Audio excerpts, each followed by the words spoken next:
In this video, I'm going to show you how I eventually managed to back my super scared horse and develop her into a good jumping horse.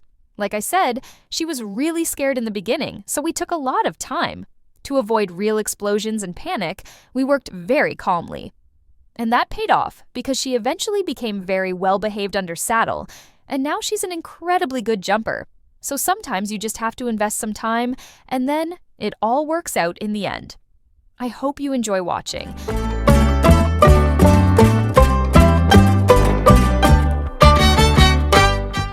When I bought her, she had only been out in the field. I bought her as a 3-year-old, so she didn't know anything at all. So, of course, you start with the basics, like walking on a halter, grooming, picking up feet, and also lunging. And in the beginning, that's just on a halter. Then you slowly start putting some equipment on her back. So first, I just used a saddle cover, then a saddle pad, eventually a saddle. Picking up feet, like I said, cleaning hooves.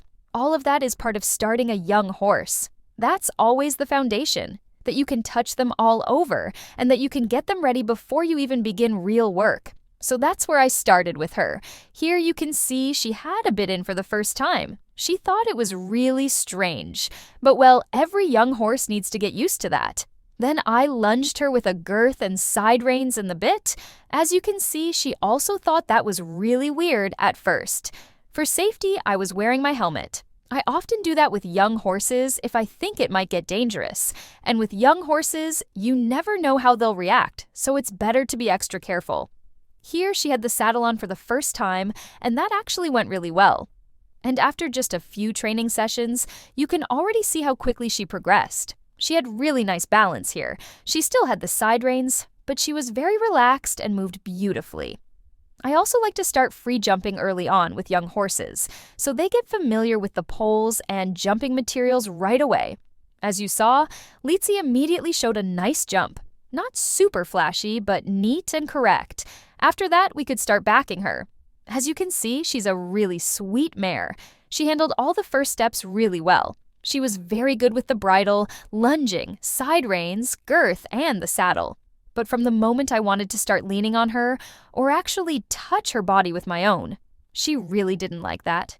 Here, things still went well. Of course, she gets rewarded, but eventually there was definitely some tension. I don't have a lot of that part on video, but here, in a later session, you can see I take a lot of time just scratching her. I also had a great groom at the time who helped me. She really clicked with this horse, so she could calm her down very well. That was super helpful. I always say I got her back thanks to that groom because the horse was really scared, especially when I tried to lean or sit on her. Here you can see I'm taking a really long time just leaning over, and all that time she's being scratched until she really started relaxing, and we both felt like, okay, now she's letting go. And that's when I sat on her. Because we did it so calmly, once I sat on her, she never ran off or spooked. From the first moment, she was super well behaved. We had feared she might react badly, but instead, she was so sweet. She even started scratching me back. Scratching really was the key to success for her. Every horse is different. Some love treats, some don't care at all. She didn't eat when she was tense, so treats didn't help. I always start on the lunge line with someone helping from the ground, so I, as the rider, just have to sit on her, because they don't know aids yet, of course. When she did that calmly, I wanted to ride her in the indoor arena. As you can see, she was super well behaved.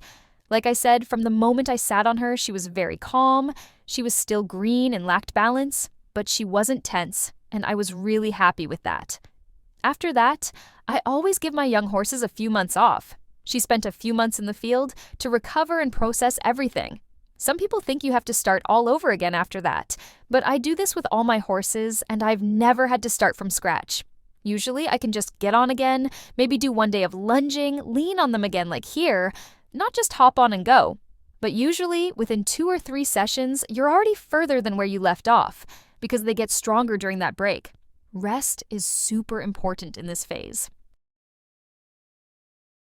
Here, I'm riding her again for the first time since her break, and you can immediately see she's diving down with her head. Before her break, she carried her head a bit high, and now it's way too low, even though I had never worked on that. I think maybe she had gained more balance. And with more balance, they start to drop their head. But she overdid it, going behind the vertical. That wasn't the goal at all. You can also see I'm riding with a really soft hand, no rein pressure. In fact, I want her to bring her nose out. But this was a posture she chose, and over time and with more training, it got much better. You can already see she's going less deep. I'm keeping my hands soft and using my legs to ride her toward the contact, so she goes a little less deep. But I think it's clear that I didn't force her into that posture. I kept a soft, light hand, relaxed arms, and loose reins. I do try to maintain contact with the bit, because you want to communicate with your horse, not leave them completely on their own, but I definitely never forced her into that frame, and she eventually improved a lot. After that, it's just a matter of making a lot of miles, lots of practice, and in the meantime continuing to work on the bond with your horse, which I've made several videos about, so check those out on my channel if you're interested. She still really loved being scratched, especially at the withers. That was always her favorite spot during backing. Here I'm grooming her at the withers again, and she still loves it just as much, so she didn't forget that. Here, you can see how much stronger she had gotten over time. Then it was time to go over the first poles under saddle. That was very spontaneous, not planned at all. After that, you'll see clips from the first time I actually wanted to jump a little. Here you see a pole on the side for some guidance, and another pole next to it. As you can see, it didn't go super smoothly. It was a bit tricky. But that's always the case with young horses. They just need to figure it out and get more experience. Then I did a small cross rail. She really didn't care much. Then a little vertical. Again, she wasn't impressed, but she was super well behaved, and that's the most important thing. That was already really neat. It wasn't super spectacular in terms of talent, but she was just very sweet. And yeah, some horses develop a bit later. Some jump well from the start. Her first jump wasn't amazing, but trust the process, and eventually it'll come. Here you could already see a bit more of a decent jump. The next one was so-so again, but okay. Here you see another jump session, and I think it's immediately clear that she had gotten stronger. You can see more push-off in the first jumps, and better use of her body.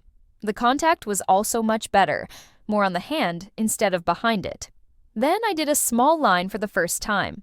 It's always easier to build a slightly higher jump in a line, so your distance is correct. And she did it really well here. She already jumped much better, and this was only the second time I jumped with her, so that shows how quickly it can go. And of course, always reward them when they do well. Always let them know they did a good job. By now, she has really grown into a super good competition horse. In other videos, she's already appeared with the training level she's at now. We're a few years further down the road, and she's now jumping meter 20 courses. So she has developed very well. And here's a cute little clip of Corey sleeping in the field.